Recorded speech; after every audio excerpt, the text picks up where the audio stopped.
There is one thing that children, space shuttle astronauts, and movie theater audiences have in common. It's small, colorful, and crunchy M&Ms. Today, these candies are available in over 100 countries, and hundreds of millions are produced every day. Behind these little colored balls, however, there is a story that began long before a cute commercial or a bag opened with friends. To understand how they came about, we have to go back in time, and then enter one of the most efficient factories in the United States. It is 1941. The world is in the midst of World War II. American soldiers are fighting in extreme conditions, and among the many things that are complicated is even transporting chocolate. Chocolate melts easily in pockets under the sun or in the heat of the battlefield. Forrest Mars, son of the founder of the Mars Confectionery Company, observes a solution already used by British soldiers. Small chocolate tablets coated with a sugar shell, which prevents the chocolate from melting. The idea is simple and ingenious at the same time. Mars realizes that this is not just a technical expedient. It is the key to creating a completely new product. To develop this idea, he teamed up with Bruce Murray, son of the president of Hershey. This is where the name M&Ms comes from, the initials of their surnames, Mars and Murray. The new candy did not melt in your hands, did not stain, was easy to carry, and lasted a long time. Ideal for soldiers. And in fact, the U.S. Army became the first major customer of this new product. At the end of the war, M&Ms did not disappear. They became a constant presence in American pop culture. From the 1950s onwards, they arrived in cinemas, grocery stores, and schools. The slogan that has remained engraved in the minds of generations was also born. Melts in your mouth, not in your hands? Before an M&Ms arrives at the factory, its key ingredient has already traveled a much longer journey. It all starts in tropical regions, close to the equator, in countries such as Ivory Coast, Ghana, and Indonesia. This is where cocoa plants grow, trees that require specific climatic conditions, constant humidity, high temperatures, and light filtered by taller trees. They cannot be exposed to direct sunlight because excessive heat would damage the fruit. The farms that collaborate with Mars follow agricultural sustainability programs developed over the last few decades. The goal is not only to increase production, but to do so without depleting the soil. For this reason, shade trees such as banana and mahogany trees are planted alongside the cacao trees. These maintain the humid microclimate, promote biodiversity, and improve soil quality. Cacao grown in this way produces richer fruits and more aromatic seeds. Harvesting is not mechanized. It requires precision and knowledge. Farmers select only ripe pods, recognizing them by their color and the sound they make when touched. A fruit harvested too early produces bitter seeds, while one harvested too late risks developing internal mold. Each pod is opened by hand with a clean cut of a machete. Inside, enclosed in a white, sweetish pulp, are the cocoa beans. And this is where the process that determines the flavor begins. The beans are not used as they are. They are fermented. The pulp surrounding them contains natural sugars, which when fermented, generate heat. This heat changes the chemical composition of the beans, bringing out the precursors of the cocoa aroma. Without fermentation, cocoa would have a flat, woody flavor, completely different from what we know. After a few days of fermentation, the beans are spread out in the sun to dry. This step stabilizes the product and reduces its moisture content, allowing it to be transported without deterioration.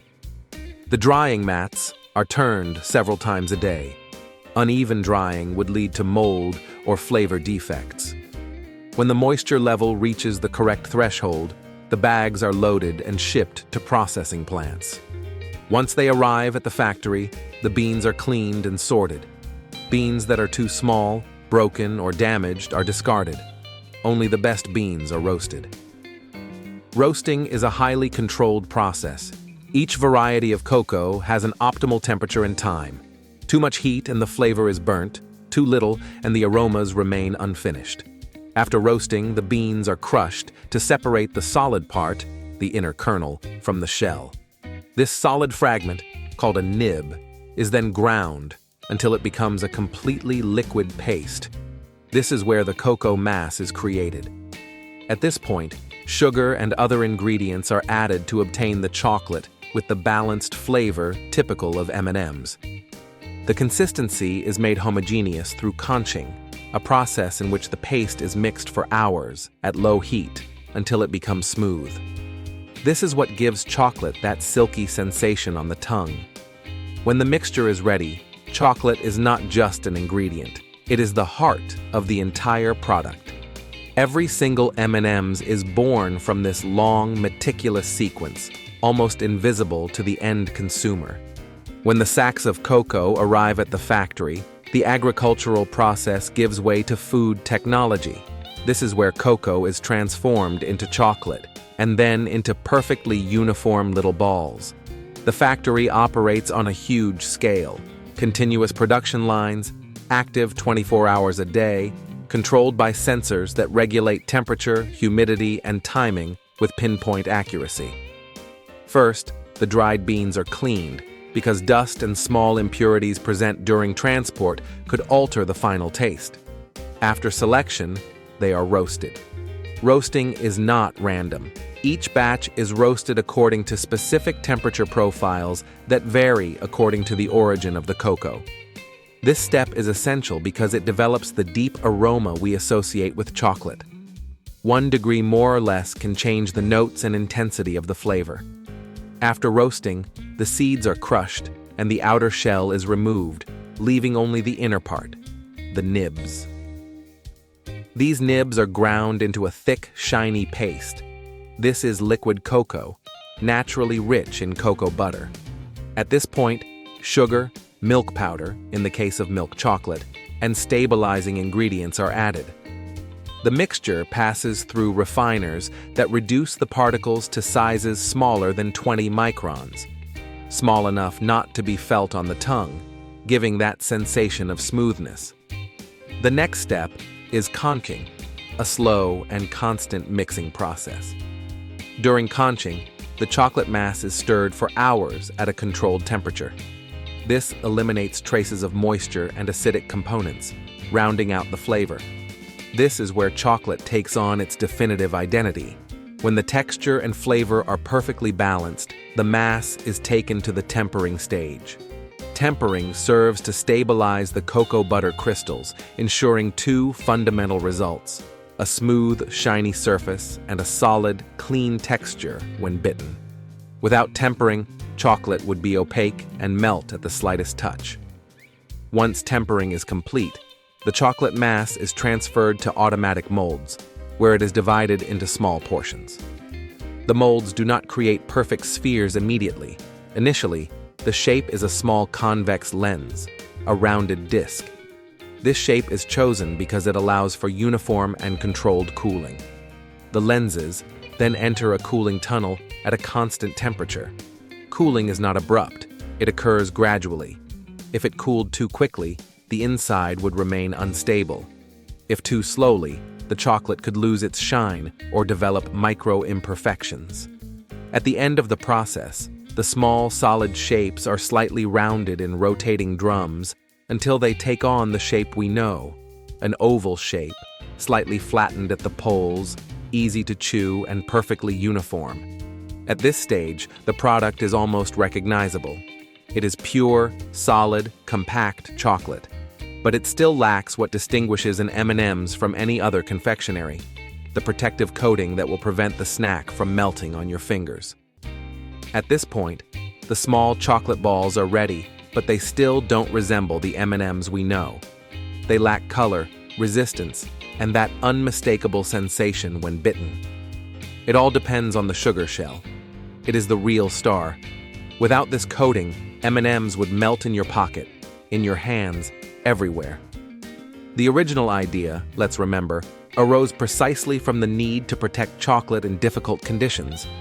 The chocolate balls are poured into large, slanted metal drums. These are huge cylinders in continuous rotation, and the movement is essential. It allows the candies to roll constantly, without clumping together or sticking to each other. A very simple solution is sprayed inside these drums, sugar dissolved in water. But the interesting part is that a thick layer is never applied. The coating is built up in very thin layers, one at a time, over a period that can last for hours. Each time the solution comes into contact with the confetti, the hot air circulating in the machine dries the surface.